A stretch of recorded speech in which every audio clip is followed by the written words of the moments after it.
What's up, guys? Sitting here in the truck, had some time to kill. Gonna make a quick video here about the features and functions of the web UI and the C631 Hemisphere receivers. See, I got the base center over here. I'm sitting in my fancy office, but we'll just do this here on the data collector. Normally do it on my tablet, so let's see if I get through this all right. So if we go in here, we can see, so I've already got connected to the Wi-Fi on this. Basically, you turn it on, Wi-Fi starts broadcasting. Just go in and connect to it. You don't need a password or anything to connect to it. Never launched it in Edge here, so let's see what happens.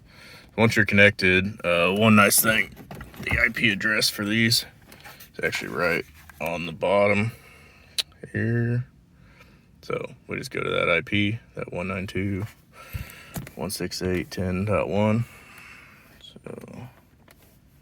192.168.10.1. So it's going to ask for a password. The password on these is admin, the capital A, and then C, I believe it's capitalized. I'm probably going to get this wrong. 631. I think I did. Lowercase 631. There we go. So now we're into the web UI. So password again, capital A admin, lowercase c 631. Pretty easy to remember. You can change it in here, I believe. I've never messed with it. I've just always left it the same. So our main screen here, we can see a lot of information. So we can see it says system mode base. So we're connected to the base. Then it's started. We can stop it. Basically stop broadcast. You can see we got a lat long height. Inside the truck here, looks like we're seeing 32 satellites, so not too bad. Catching quite a few there out the window. Gives us our time, PDOP, all the other good stuff you may want to see. Go in information. And here, this is nice. You can see hardware version, firmware version, serial numbers, battery percentages, what radio mode it's on, the serial number of the radio board. Just good information to have and to save if you ever need to get into, easy to access. Downloads, I'm assuming if you're doing some static stuff, you could store your static here on and access it through the web UI.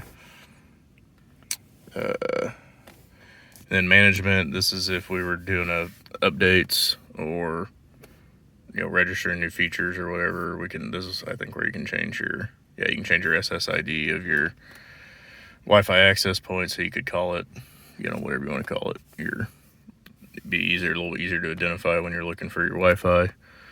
And then doing some factory resets and whatnot.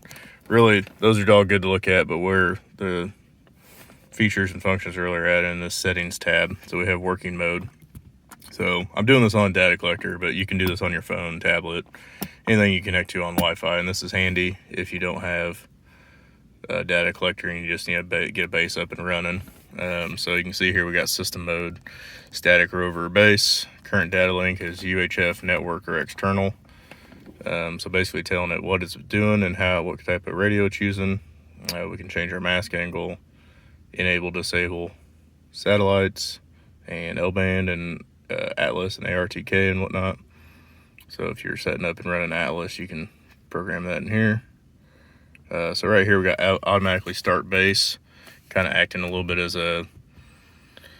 so basically you can fire the base up on an autonomous position and it'll automatically start broadcasting. You don't need to go in and tell it to do anything. So just fire it up and it's going to automatically start running. It's nice if you're doing topos or whatnot, just from the back of the truck or something. Nice, easy feature. Base position, another nice deal in here is you have repeat position, kind of like a auto base feature. I guess I'm gonna have to get the stylus here. So you can do repeat position. So basically, if you're going to set it up in the same spot every day, you could set it up, turn it on, and it's going to start broadcasting from the position that we saved.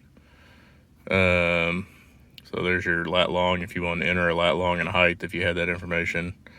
Down here, this is where we could change radio channels. So we have, I think there's 8 pre-programmed in here, but you can see we're on 461, 025, but you can change Pat Crest. In here, we got Satel, Pat Crest, Trim Talk, and then Pat Crest, GMSK. Also, this Freewave 900. So these 631s have dual radio boards in them. So we got a UHF antenna that comes in the kit. We got a spread antenna that comes in the kit. So to switch between the two, you can do it, in the software, or you can do it here on the web UI.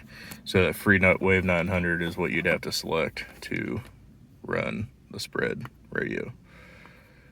So we can set our power. We can set. Oh, there we go. And if you want to add channels, you can do that right in here as well.